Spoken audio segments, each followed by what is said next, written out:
everybody, it's me, Auntie Alison, and Sophie. That's right, you know how she loves to listen to books.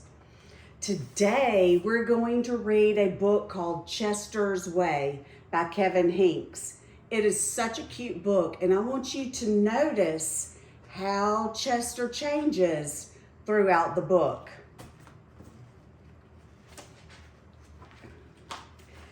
Chester had his own way of doing things. He says, "Hello, my name is Chester. I like croquet and peanut butter and making my bed."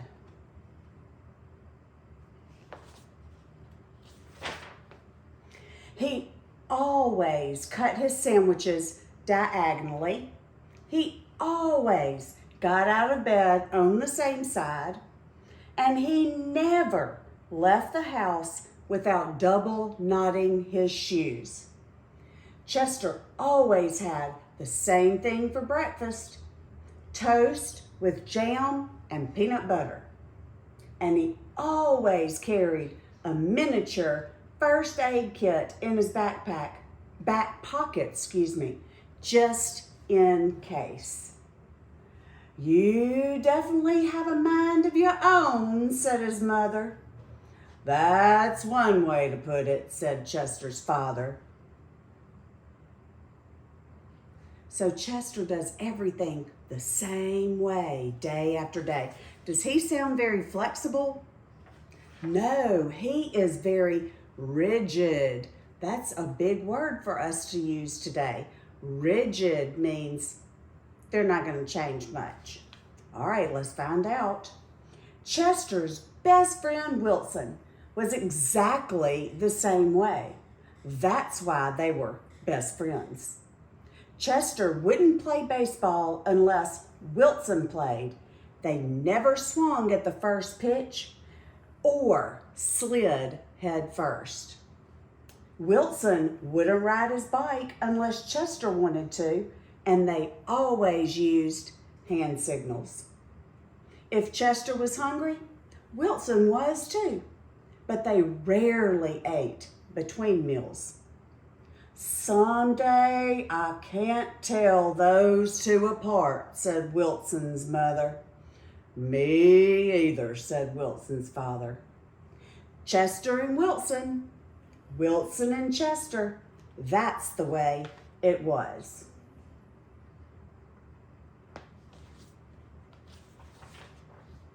They loved to go on picnics. Once, when Wilson accidentally swallowed a watermelon seed and cried because he was afraid that a watermelon plant would grow inside him, guess what Chester did? That's right, he swallowed one too. "Don't worry," said Chester. "If you grow a watermelon plant, I'll grow one too." Chester duplicated his Christmas list every year and gave a copy to Wilson because they always wanted the same things anyway. For Halloween, they always dressed as things that went together, like salt and pepper shakers, 2 mittens on a string, and ham and eggs. "They really are 2 peas in a pod," said Chester's mother. "Looks like it," said Chester's father. And if you see right here, for this Halloween, they dressed up as peas.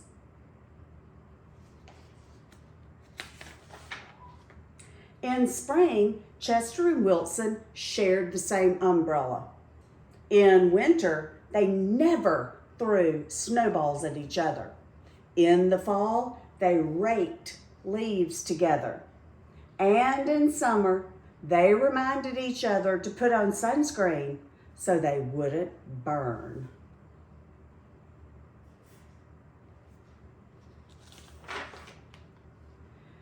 Chester and Wilson, Wilson and Chester. That's the way it was. Oh no, listen to this. And then Lily moved into the neighborhood. Lily had her own way of doing things. She says, I am Lily, I am queen, and I like everything. So what do you think's going to happen? Chester and Wilson have their own way of doing things, and Lily has her own way of doing things. Do you think they'll be able to play together? I don't know. Let's read and find out. She wore Band-Aids all over her arms and legs to look brave. She talked backwards to herself sometimes, so no one would know what she was saying. And she never left the house without one of her nifty disguises. Lily waved at all the cars that passed by, even if she didn't know who they were. And she always carried a loaded squirt gun in her back pocket, just in case. She definitely has a mind of her own, said Chester. That's one way to put it, said Wilson.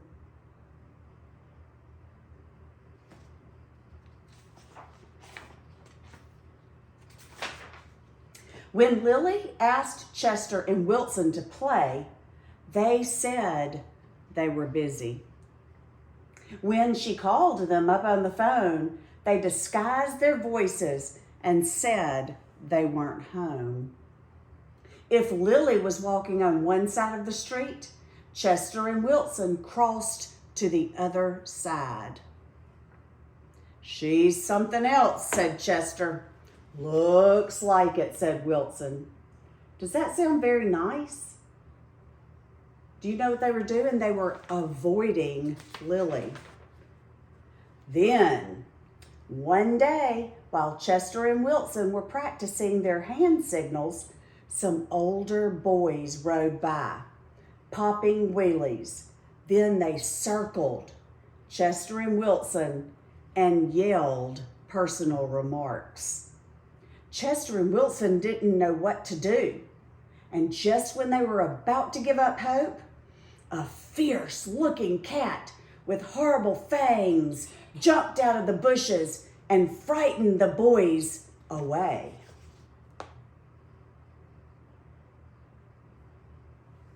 Who do you think that fierce-looking cat is?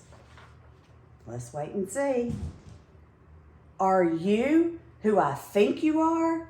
Chester asked the cat. Of course, she replied. Thank you, Lily, said Chester. You're welcome, Chester, said Lily. Thank you, Lily, said Wilson. You're welcome, Wilson, said Lily. I'm glad you were wearing a disguise, said Chester. And I'm glad you had your squirt gun, said Wilson. I always do, said Lily, just in case.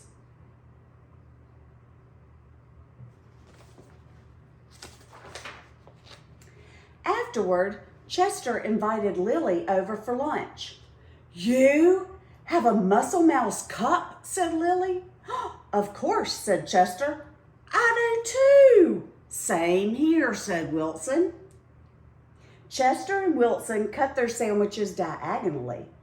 Lily asked Chester's mother if she had cookie cutters, and she made stars and flowers and bells. That's neat, said Chester.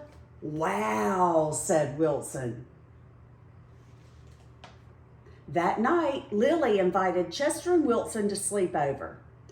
You have a night light, said Chester. Of course, said Lily. I do too, said Chester. Same here, said Wilson. Chester and Wilson wanted toast and jam with peanut butter for breakfast the next morning. Boring, said Lily. Try this instead. This is good, said Chester. Wow, said Wilson. So it sounds like maybe they have some things in common, but then they can teach each other some new things, right? After that, when Lily asked Chester and Wilson to play, they said yes.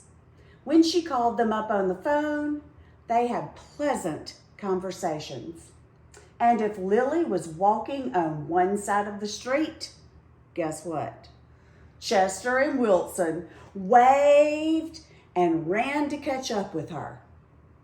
Chester and Wilson taught Lily hand signals, and she taught them how to pop wheelies.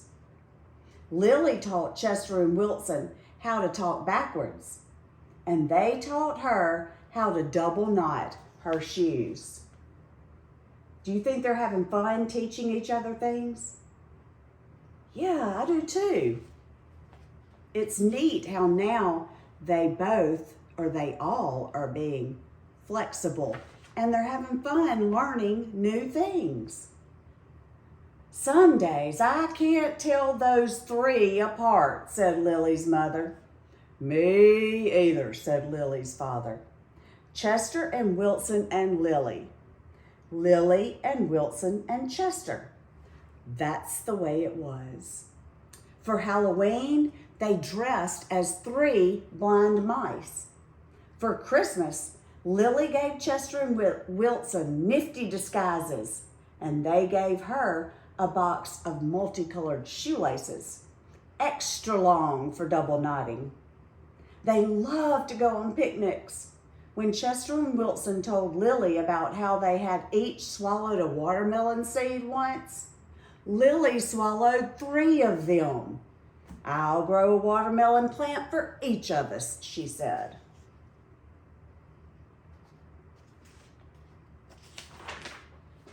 In spring, Chester and Wilson and Lily shared the same umbrella. In winter, they threw snowballs at each other. In fall, they raked leaves together. And look, I think they're jumping in the leaves. And in summer, they reminded each other to wear sunscreen so they wouldn't burn. Chester and Wilson and Lily. Lily and Wilson and Chester. That's the way it was.